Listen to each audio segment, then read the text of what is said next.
परेशान तो रहूंगा ना पार्वती। आखिर एक बेटी का बाप जो ठहरा, पार्वती अब उसके हाथ पीले करने का समय आ गया है। पर हमारी आनंदी तो अभी सिर्फ 9 साल की है। अभी तो उसके पढ़ने लिखने और खेलने कूदने के दिन हैं। देख पार्वती, लड़कियां पराया धन होती है और जितना जल्दी इन्हें घर से विदा कर दे उतना अच्छा है। कल से आनंदी की पढ़ाई लिखाई बंद। पर बापू, इसमें मेरी क्या गलती है? आप मुझे पढ़ाई करने क्यों नहीं देते? तेरी गलती है कि तू एक लड़की है। लड़का होती तो क्या बापू? लड़का होती तो क्या? ए लड़की, ज्यादा जबान ना चला, नहीं तो जबान हलक से खींचकर बाहर निकाल दूंगा। बापू, मैं पढ़ लिख कर कुछ बनना चाहती हूँ। मेरी पढ़ाई ना रोको बापू। आनंदी, तुझे पढ़ना है तो पढ़, लेकिन सारी उम्र बाप की छाती पर यूं बोझ बनकर ना बैठ। पर बापू, अभी तो मेरी उम्र पढ़ाई लिखाई की है। मुझे पढ़ लिख कर डॉक्टर बनना है। पढ़ाई पढ़ाई पढ़ाई, आज तो तेरी इन किताबों का काम तमाम करके ही छोड़ूंगा। ये ले। नहीं बापू, मत फाड़ो बापू। छोरी। नहीं बापू, नहीं। बापू, ये तुमने क्या किया?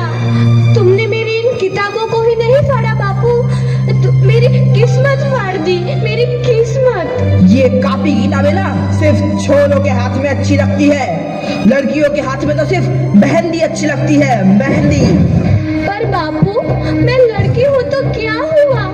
लड़का और लड़की तो हमारी दोनों आंखों के समान होते हैं। चुप कर आनंदी, और यह एहसान मान कि अब तक जिंदा है तू।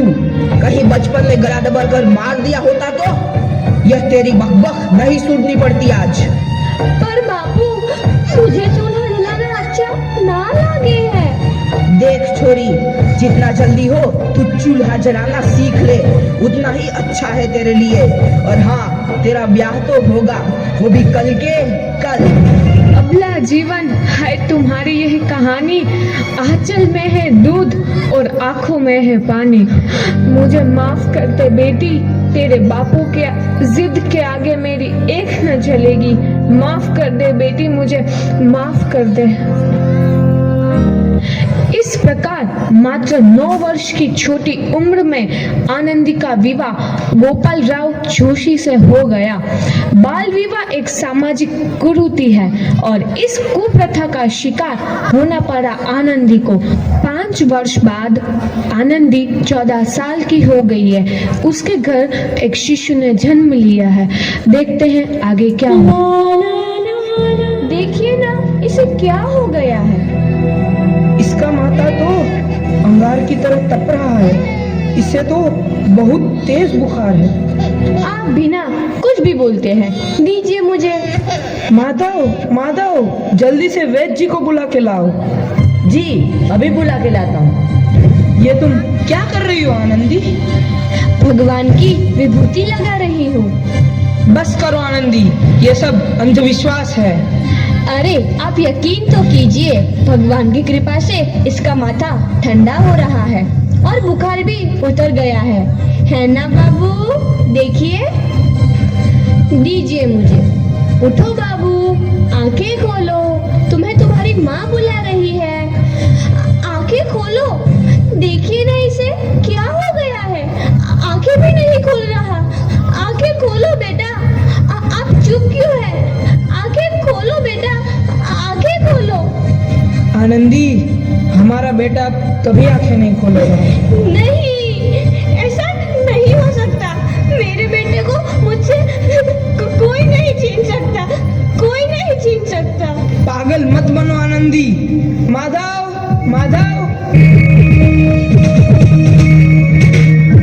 आनंदी, बंद करो ये पागलपन। भगवान ने मेरा बच्चा छीन लिया। भगवान ने नहीं, तुम्हारी अशिक्षा और अंधविश्वास ने तुम्हारा बच्चा छीना है। अगर तुम पढ़ी लिखी होती तो आज हमारा शिशु जीवित होता। तुम अनपढ़ थे आनंदी, अनपढ़। नहीं, अब मैं अनपढ़ नहीं रहूंगी। नहीं रहूंगी मैं अनपढ़। मैं पढ़ूंगी ताकि कल किसी और आनंदी को इलाज के अभाव में अपना बच्चा ना खोना पड़े। शाबाश आनंदी, और यही तुम्हारे अपराध के लिए प्रायश्चित भी है।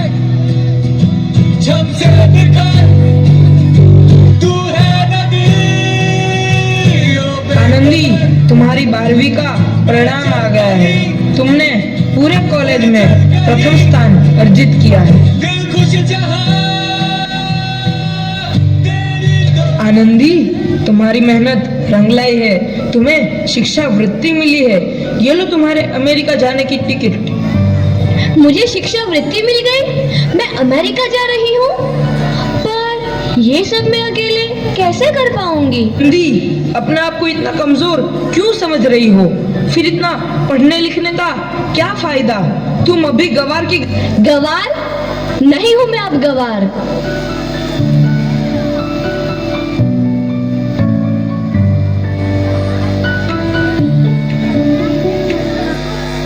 तो इस प्रकार 7 अप्रैल 1883 को आनंदी अमेरिका के पेंसिल्वेनिया के लिए रवाना हुई और 3 साल बाद उन्होंने डॉक्टर ऑफ मेडिसिन की उपाधि प्राप्त कर ली। इधर आनंदी के पिता की तबीयत बहुत खराब है। आगे क्या होता है देखते हैं। लगता है अब मेरे जाने का समय आ चुका है। अब मैं नहीं बचूंगा। ऐसा मत बोलो। शहर के सिटी हॉस्पिटल में अमेरिका से डिग्री लेकर कोई बड़ा डॉक्टर आया है।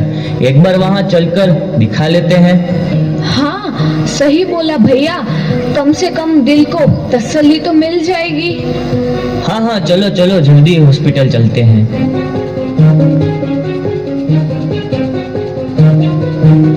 इस मरीज की हालत तो बहुत ही खराब है। कोई चमत्कार ही इसे बचा सकता है।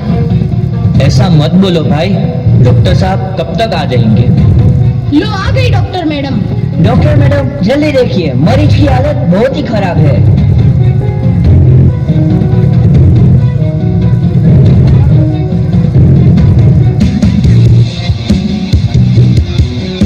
अब आप बिल्कुल ठीक हैं। मौत के मुंह से आपको बचाया है डॉक्टर मैडम ने। डॉक्टर साहब ने मुझे बचा लिया।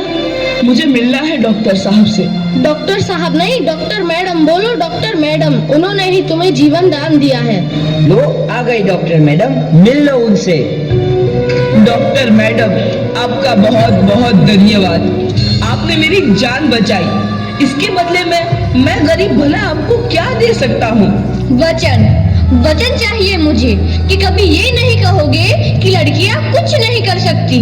वचन? ये कैसा वचन? अरे श्यामलाल, तुमने पहचाना नहीं? तुम्हारी बेटी आनंदी। आनंदी? मेरी बेटी आनंदी डॉक्टर? हाँ बापू, वही आनंदी जिसके लिए बचपन में तूने चूल्हा और दूल्हा के अलावा कुछ नहीं सोचा था।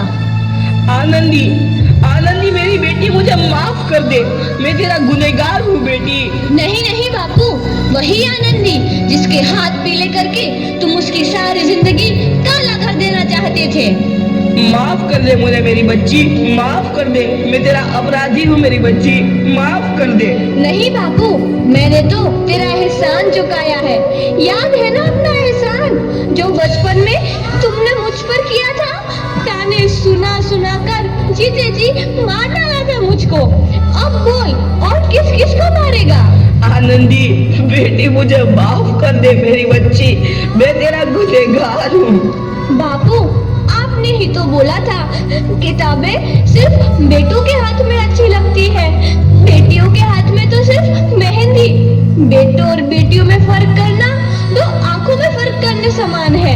एक का पढ़ना और दूसरे का ना पढ़ना सामाजिक अंधकार है बापू, सामाजिक अंधकार। उपकार मांगता हूँ मैं तुझ जैसी बेटी का, जिसने सारी उम्र मुझसे कुछ ना मांगा।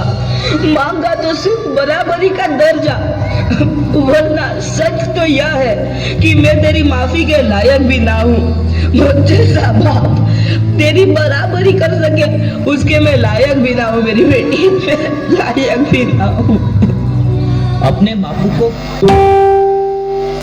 आनंदी माफ कर दो। सुबह का भूला यदि शाम को घर लौट आए तो उसे भूला नहीं कहते। बापू।